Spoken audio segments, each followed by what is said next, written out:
हिमांशु भाई के पास अंत में आता हूं, खासतौर से उसके बाद दूसरे चक्र में जाऊंगा। हिमांशु भाई, यहां तो कॉन्स्टिट्यूशन पलटने की बात हो रही है। वो कहते हैं देश की तरक्की। एक कोइंसिडेंस देखिए, कल मेरा एक एपिसोड आता है 33 मिनट का या 35 मिनट का, इंडिया का पहला एपिसोड। एक तरफ लाल किले की प्राचीर से प्रधानमंत्री कहते हैं कि देश को आगे बढ़ाना है, एक जनरल जो प्रधानमंत्री का आह्वान होता है, और दूसरी तरफ उसी समय मिंट न्यूज़पेपर में जो हिंदुस्तान टाइम्स का एडिटोरियल पेज पे आर्टिकल आता है विवेक देबरॉय का, prime minister economic advisory council का चेयरमैन, राइट हैंड मैन, अति प्रिय ऑफ मोदी जी। उनका आर्टिकल आता है और आर्टिकल क्या कहता है? There is a case for we the people to embrace a new constitution. और जब मेरा ये वीडियो वायरल होता है कल, and immediately being lapped up and reaches the Congress headquarters also. मैं आपको पहले बता दूं, हालांकि वहां से जो प्रतिक्रियाएं तब स्टार्ट हो रही थी कि ये हो क्या रहा है सर, स्टेट्स के पुनर्गठन। लेकिन एक शब्द जो कहे यहां पर, सुनिए सर, ये कहते हैं अमेंडमेंट्स विल नॉट डू।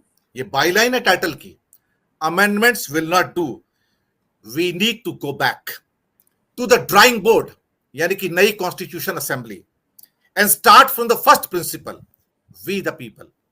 और यहां पे स्टेट्स के डेवोल्यूशंस, स्टेट का रीऑर्गेनाइजेशन, सेंटर स्टेट की relationship, role of governors, law और टैक्सेशन रिफॉर्म्स, इसके अलावा reprivatisation of government expenditure, labour, land, capital, tax, और इसके साथ ही वो कुछ और बातें भी कहते हैं।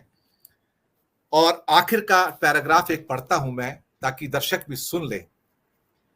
Much of what we debate begins and ends with the constitution, but which constitution? पहले वाला या दूसरा वाला जो नया आएगा? A few amendments will not do, we should go back to drawing board and start from the first principle, we the people. Asking what these words mean. कौन से वर्ड्स? कुछ वर्ड्स को कहते हैं पुनर्भाषित करो, दोबारा डिफाइन करो आज के कॉन्टेक्स्ट में। वो वर्ड्स क्या हैं? Socialist, secular, democratic, justice, liberty and equality. और बीच में कहते हैं शिकागो लॉ स्कूल कहता है कि दुनिया के अंदर average age of constitution is 17 years, और हम तो 73 साल के हो गए हैं, बूढ़े हो गए हैं, उठाकर कचरे में फेंक दो उसको, ये 2047 का भारत नहीं बना सकता है। आखिरी लाइन, बहुत सारी चीजें और भी हैं। वो कहता है we the people, last line, आप ये एम्फेटिकली है, we the people have to give. अब हैव टू गिव का मतलब must give. We the people have to give ourselves a new constitution. Sir, बात बहुत आगे तक चली गई है। और जब ये मेरा कल वीडियो वायरल हुआ है, उस समय बाबा साहब को जो सारी प्रतिक्रियाएं आनी शुरू हुई कि कचरे में डालने की, जो कूड़े में डालने की बात हो रही थी, कि ये जो, अच्छा एक और वर्ड यूज किया गया वो बता दो उसमें, कि इतना विभत्स लाइन है कि मुझे कहने में शर्म आती है। What Vivek Debroy says, he says this constitution is a colonial legacy. ये ब्रिटिश की विरासत है सर, इससे बुरा कोई क्या कह सकता है कि इस कॉन्स्टिट्यूशन को उठाकर फेंक दो, and there is a case for we the people to embrace a new constitution. Sir, Bharat में सत्ता पलटने के साथ साथ संविधान पलटने की बात हो रही है। यहां पर कहते हैं, एक जगह और लिखते हैं कि सरकार जो कर सकती है ऑप्टिमल लेवल में वही करेगी, लेकिन अगर दूसरे चैलेंजेस हैं और सरकार उनको पूरा नहीं कर सकती, तो सरकार की जिम्मेदारी नहीं है कि अपने सब्जेक्ट्स, अपनी प्रजा के प्रति वो उतनी वफादार हो जितनी उसको एक डेमोक्रेसी के अंदर होनी चाहिए। They want to redefine democracy, liberty, equality, secularism, democracy. Sir, ये आर्टिकल किसका है सर? विवेक देबरॉय। विवेक देबरॉय कौन है सर?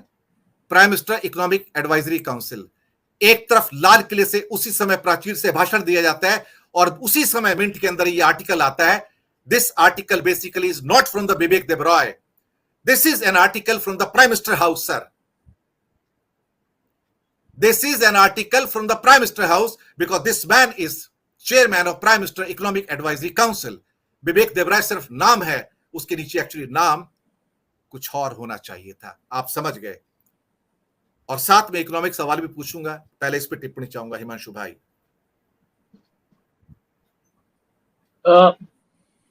टू बी ऑनेस्ट, ये क्या हुआ है, अगर आप मुझे अगर पूछे, अगर एक लेमैन लैंग्वेज में अगर मैं बात करने की बात करूं, तो स्कूल में जब आप लास्ट बेंचर्स जो होते हैं, जो कि अच्छे मार्क्स स्कोर नहीं करते हैं, और जब वो लीडरशिप रोल में आ जाते हैं, तो वो क्या करते हैं, वो चाहते हैं कि हमारे सामने कोई बगावत ना हो, हमारे सामने कोई रिवोल्ट ना हो। तो वो एक आज्ञाकारी समाज चाहते हैं, क्योंकि उनको पता है किस तरीके से उन्होंने बगावत की है, रिवोल्ट किया और वो लीडरशिप रोल में आए। तो बेसिकली ये जो इकोनॉमिक जो भी चल रहा है, या ये जो भी नैरेटिव्स चल रहे हैं, क्यों चल रहे हैं, आपको समझना पड़ेगा। आजाद भारत में अगर सत्ता परिवर्तन आया, आई एम श्योर हरिभाई इसके साथ सहमत हो गए, तो वो नवनिर्माण का जो आंदोलन था, जो रोटी रमखान का आंदोलन कहा जाता है जिसे गुजरात में, वो उसकी वजह से आया, क्योंकि सत्ता पलटी। मिडिल क्लास के कुछ लोग उस जमाने में, मतलब ज्वाइंट फैमिलीज हुआ करते थे, तो मिडिल क्लास में जो बंदे थे, किसी ने अपने मतलब आंदोलन में हिस्सा लिया, ये विजय रूपानी वगैरह जो लीडर थे उसी समय उसी आंदोलन से निकले थे। तो वो आंदोलन इसलिए सफल रहा कि मिडिल क्लास एक्टिवली पॉलिटिक्स में पार्टिसिपेट कर सका था। अब जब आप सत्ता में आए, तो आपको पता है कि मिडिल क्लास बहुत बड़ा तबका है, जो आपकी मतलब क्या बोले, आपकी सब्सिडीज पे बेस नहीं है, खुद मेहनत करके खुद इकट्ठा हुआ है, पॉलिसी समझता है, लॉ समझता है, लॉ अबाइडिंग सिटीजन है। तो आपको उनको, जो सिविल सोसाइटी है, जो इंटेलेक्चुअल क्लास है उसमें, क्योंकि आपने बेसिकली जो ओपोजिशन है उसको तो खत्म कर दिया है, अब जो बेसिक सिविल सोसाइटी है उसमें ये जो मिडिल क्लास है, जिसकी वजह से आज इंडिया की तरक्की हुई है, भारत की तरक्की हुई है, वो मिडिल क्लास को अगर आपको कंट्रोल करना है, तो आप क्या करेंगे? तो आप ऐसे ऐसे दाव पेच खेलेंगे। और आपको बेसिकली ये समझना पड़ेगा, एक क्योंकि मैं जर्नलिस्ट होने से पहले बहुत सारी नौकरियां करता था, बियॉन्ड द काउंटर रहता था, सेल्स में था, तो मैं व्यापारियों की माइंडसेट बहुत अच्छे तरीके से समझता हूँ। ये व्यापारियों वाली माइंडसेट है कि आप चीज सस्ते में मत बेचिए, आप चीज के दाम इतने बढ़ा दीजिए। जो बात आपने कही, जो हिंदुस्तानी जी ने कही, शर्मा जी ने कही, हरिभाई ने कही, जो आपने जो नैरेटिव दिया बेसिकली इन चीजों का कि वैल्यूएशन जीएसटी का बढ़ा है, मैन्युफैक्चरिंग 1.3% बढ़ा है, 60%, तो ये चीज होती है, आप प्रीमियम बेचिए, आप सस्ता मत बेचिए। आज क्या हुआ है, वंदे भारत में अगर आपको मैं बोलूं, अगर अहमदाबाद से दिल्ली किसी को जाना है, तो उसका जो ट्रेन का फेयर है 3 टियर का, वो फ्लाइट से मुझे महंगा पड़ता है करीबन कुछ 500 रुपये। अगर मैं 2 टियर में जाता हूं, तो वो फेयर बढ़ जाता है 1000-2000 रुपये। अब मैं ये सोचूंगा कि मैं वंदे एक्सप्रेस में जाऊंगा, वंदे भारत एक्सप्रेस में, दिल्ली में जाके मुझे होटल में रहना पड़ेगा, मैं वापस आऊंगा तो मेरा आने जाने का मिला के कुछ 10,000 रुपया होता है, पूरा खर्च, ट्रैवल वावल सब मिला के, रहने का, किसी होटल में मैं ठहरूंगा। जबकि फ्लाइट अगर मैं खरीद लेता हूं, तो फ्लाइट मुझे पड़ती है 6,000-7,000।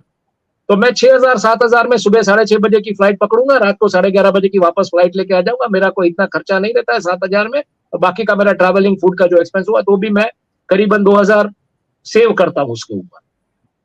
प्रेजेंट क्या होता है कि फ्लाइंग पैसेंजर्स बढ़े, तो ये चीज होती है। आप प्रीमियम चीज ही लेके आइए मार्केट में, आप जो सस्ता है उसका ऑप्शन ही निकाल दीजिए। क्यों आज ये हो रहा है कि आपके टमाटर, आपके नींबू, आपके अदरक, उसके दाम बढ़ रहे हैं? क्योंकि आप वो कंजम्पशन जो है वो तो वैसा का वैसा ही रहेगा। जो टमाटर खा रहा है वो टमाटर प्यूरी खाएगा, वो अदरक खा रहा है वो अदरक पेस्ट खाएगा, जो नींबू पी रहा है या नींबू का जूस यूज कर रहा है वो नींबू जूस बॉटल में यूज करेगा, तो उसके ऊपर जीएसटी है। जो खुला बिक रहा है उसके ऊपर जीएसटी नहीं है। तो सप्लाईज अचानक से हिंदुस्तान में शॉट डाउन हो गए, अचानक से ये देश में ऐसा हो गया कि कहीं इतना बड़ा मतलब वो आ गया। और दूसरा समझने की कोशिश, ये बहुत समझने वाली बात है, इनकम टैक्स एग्रीकल्चर इनकम पे है नहीं। एग्रीकल्चर इनकम जो होती है उसको भी आप सब्सिडाइज करके देते हैं, क्योंकि आप इनको बेसिकली सब्सिडाइज डीजल देते हैं, सब्सिडाइज वाटर देते हैं, सब्सिडाइज इलेक्ट्रिसिटी देते हैं। तो वो तो आपके जो आपके इलेक्टोरल बॉन्ड्स है उसमें पैसा देंगे नहीं, तो आप उनको तो मतलब उसी तरीके से खत्म करते जाएंगे। आप करेंगे क्या, आप इंडस्ट्रियलिस्ट को उनके लोन के दर माफ करेंगे, चीजों का दाम बढ़ा के उनको मैन्युफैक्चरिंग के लिए प्रमोट करेंगे।